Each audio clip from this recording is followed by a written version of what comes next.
Halo, selamat datang di channel Movie Lover.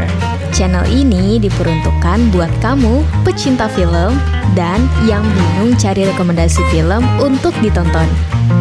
Kamu ada di channel yang tepat sekarang.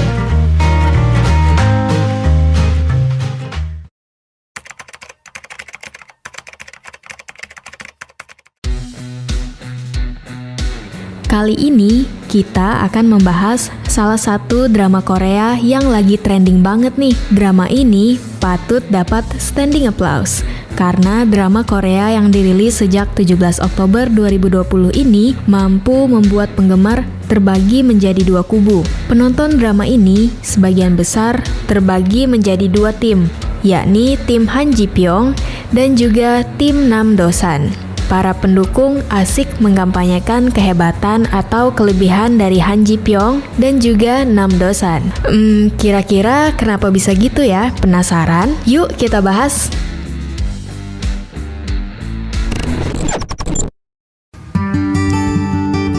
Drama series ini berjudul Startup. Secara garis besar, menceritakan keinginan sekelompok anak muda yang ingin mencapai kesuksesan dalam berbisnis startup.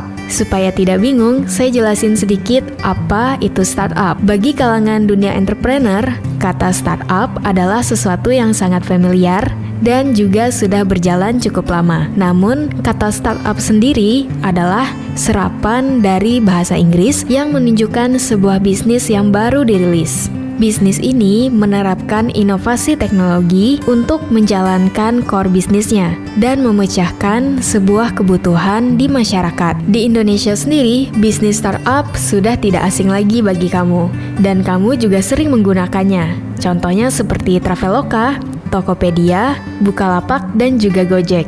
Nah, kembali lagi ke drama series Startup tadi. Drama ini diperankan oleh Bae Suzy yang memerankan So Dalmi dan juga Kim Seon Ho yang memerankan Han Ji Pyong. Kemudian ada Nam Jo Hyuk yang memerankan Nam Do San.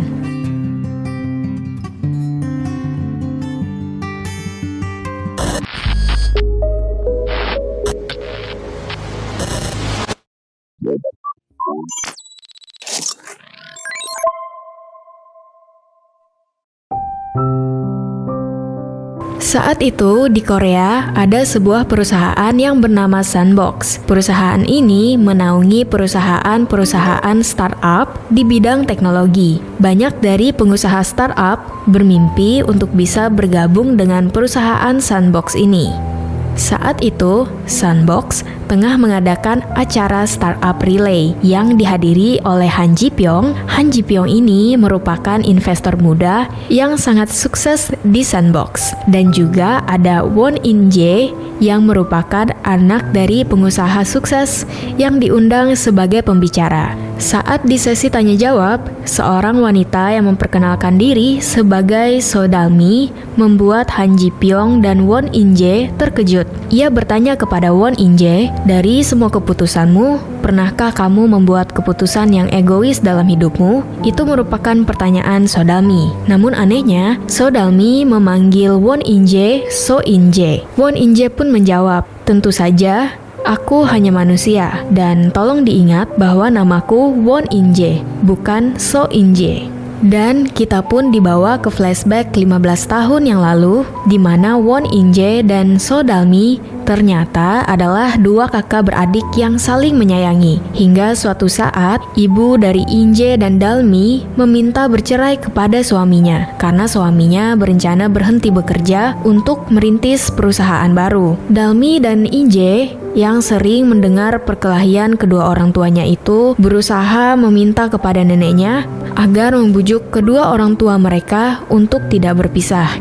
Saat sedang mengobrol dengan neneknya, In Jae tidak sengaja melihat ayah mereka yang akan pergi ke kantor. Mereka pun mengikuti ayahnya hingga ke kantor. Di sana, mereka melihat bahwa ayahnya ini tidak diperlakukan baik di kantornya. Tidak hanya dimarahi, namun ayahnya pun dipukuli oleh atasannya.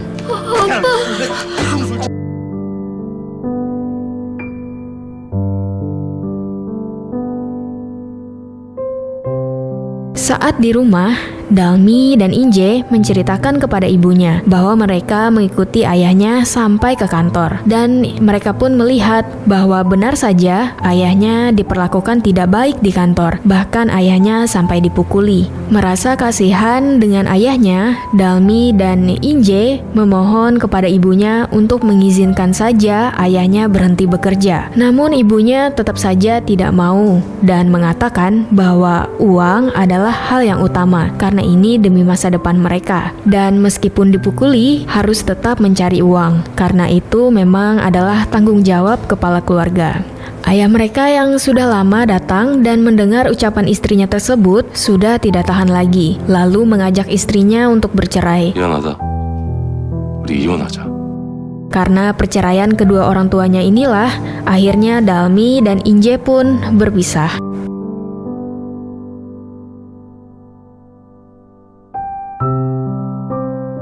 Scene pun beralih mengisahkan masa lalu dari Han Ji Pyong di 15 tahun yang lalu. Ia yang baru saja keluar dari panti asuhan karena usianya yang sudah cukup untuk tinggal sendiri dan menyewa tempat tinggal. Ia sedang berdiri di depan toko makanan milik nenek Inje dan Dalmi.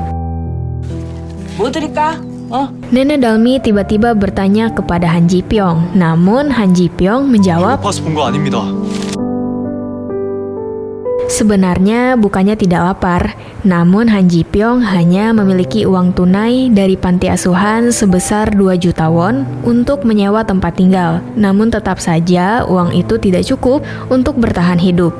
Karena jika ingin menyewa tempat tinggal, ia harus mengisi deposit sebesar 2 juta won. Jika dibayarkan ke deposit saja, tentu Han Ji Pyong tidak bisa bertahan hidup karena ia tidak memiliki biaya untuk makan.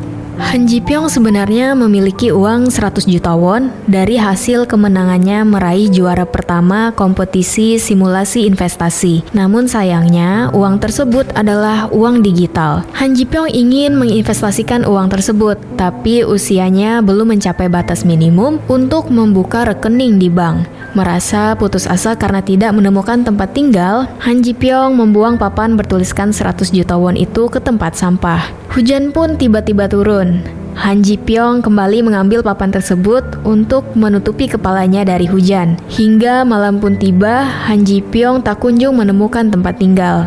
Di tengah derasnya hujan, Han Ji Pyong melihat stiker iklan bertuliskan tempat tinggal dengan sewa yang murah dan tanpa deposit. Seseorang tiba-tiba saja menghampirinya dan mengatakan itu adalah penipuan. Han Ji Pyong terkejut, ternyata orang tersebut adalah nenek dari Inje dan Dalmi. Nenek itu menawarkan lebih baik Han Ji Pyong menginap di toko makanan miliknya. Ia mengatakan bahwa Han Ji Pyong bisa mengambil kunci toko itu yang disembunyikan si nenek di kandang burung pohon sakura yang ada di depan tokonya. Han Ji Pyong pun menginap di toko itu.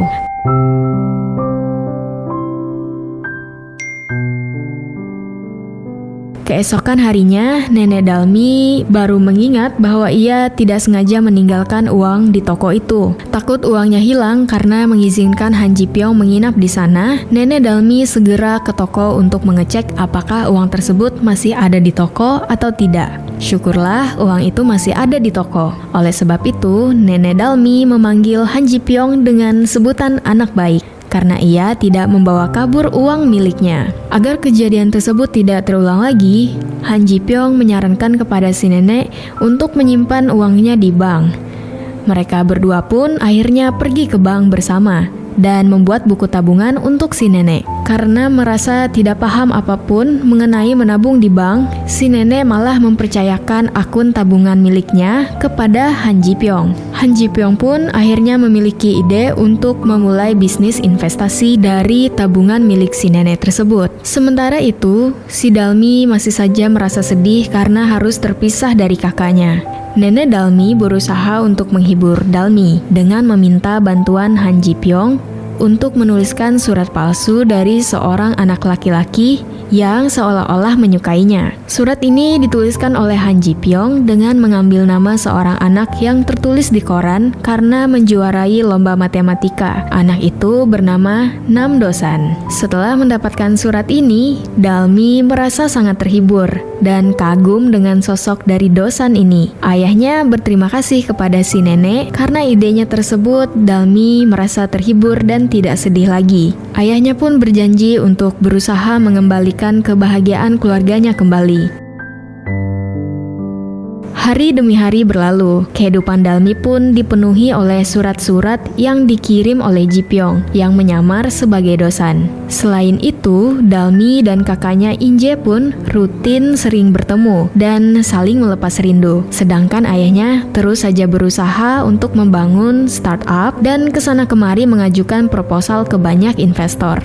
Sementara itu, Dalmi yang terus saja kagum dengan sosok Do-san dari setiap surat-surat yang ia terima. Ji Pyong pun juga mulai terbiasa menjadi anak bernama Do-san. Suatu hari, In-jae berkata bahwa ibunya sudah menikah lagi dan akan segera pergi ke Amerika. Dalmi merasa sangat kecewa kepada kakaknya karena kakaknya tidak menahan ibunya untuk menikah, sedangkan ayahnya tengah berusaha untuk mengembalikan kebahagiaan keluarga mereka. Namun kakaknya malah menolak dan meremehkan kondisi ayahnya yang sangat payah. Bahkan ia pun menyombongkan diri, merasa kalau pilihannya memilih ibunya itu lebih baik dibandingkan ia memilih ayahnya.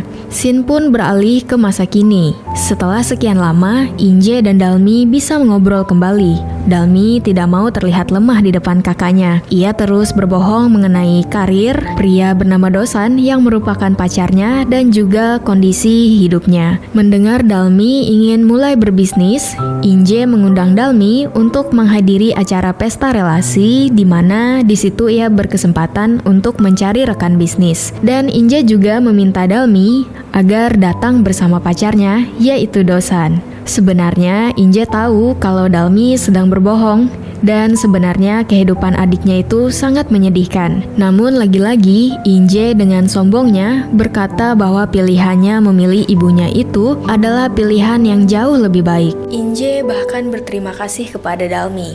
Selama ini ia selalu berpikir bahwa ia salah memilih, tapi ternyata ia mengatakan bahwa ia tidak salah memilih. In-jae mengetahui bahwa Dalmi mewarnai sepatunya dengan spidol dan berlaga akan memulai bisnis dengan pria yang sebenarnya tidak ada. In-jae mengatakan bahwa ia bisa memahami situasi Dalmi saat ini. Mendengar hal itu, Dalmi masih tidak mau kalah. Ia bahkan mengatakan akan menghadiri acara tersebut bersama Do-san kekasihnya. Di jalan pulang, Dalmi membenturkan kepalanya di halte. Ia merasa sangat frustasi karena sudah berbohong. Orang-orang yang menunggu di halte itu pun merasa aneh dengan sikap Dalmi. Dan Dalmi berusaha mencari seseorang bernama Do-san itu melalui sosial media, namun tetap saja tidak berhasil. Ia pun kembali membenturkan kepalanya ke halte. Seorang pria yang tengah menunggu lampu merah merasa lucu melihat tingkah Dalmi tersebut. Pria itu pun mengikuti Dalmi sampai tibanya Dalmi di food truck milik neneknya. Dalmi pun masih saja mencari tahu tentang Do-san dari neneknya. Meskipun sudah 15 tahun berlalu, Dalmi masih saja kagum dan merindukan sosok Do-san ini.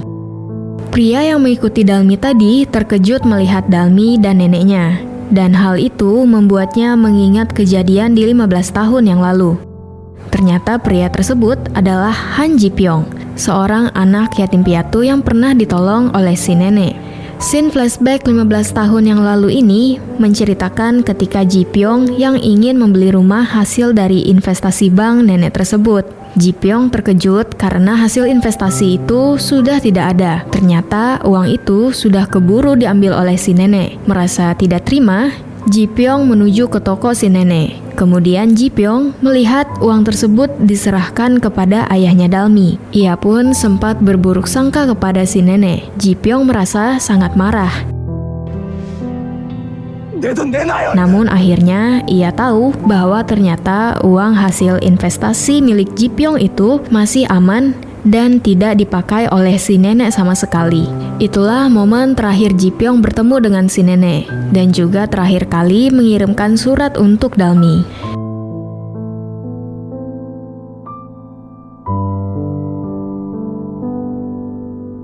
Scene berlanjut saat ketika ayahnya Dalmi akan bertemu dengan para investor. Kondisinya sudah sangat kacau karena sebelumnya ia ditabrak oleh mobil. Karena terburu-buru, ayah Dalmi pun mengabaikan pendarahan di kepalanya akibat kecelakaan tersebut. Namun meskipun begitu, ayah Dalmi berhasil meyakinkan investor tentang bisnisnya.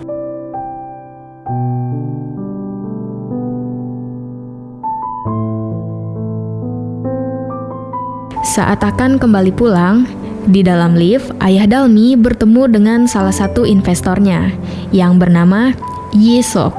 Saat itu, ayah Dalmi bilang bahwa ia berharap bidang bisnis ini bisa seperti pasir, bukan seperti aspal. Jadi ketika terjatuh, ia tidak sakit. Ucapan ayahnya ini terinspirasi dari anaknya yang saat terluka karena terjatuh dari ayunan. Saat itu, ia meminta kepada ayahnya agar menimbun pasir di sekitar tempat bermain ayunan itu, agar tidak sakit ketika terjatuh. Dalam perjalanan pulang, ayah Dalmi terus saja mimisan sambil membawa ayam goreng titipan Dalmi. Hingga pada akhirnya, kondisi ayah Dalmi sudah tak tertolong lagi.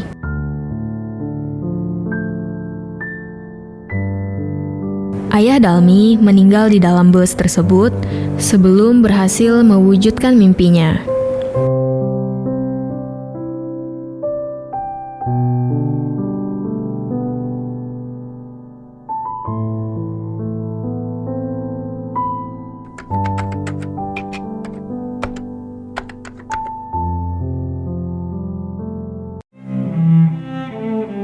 Cerita ini tidak berakhir sampai di sini ya movie lover.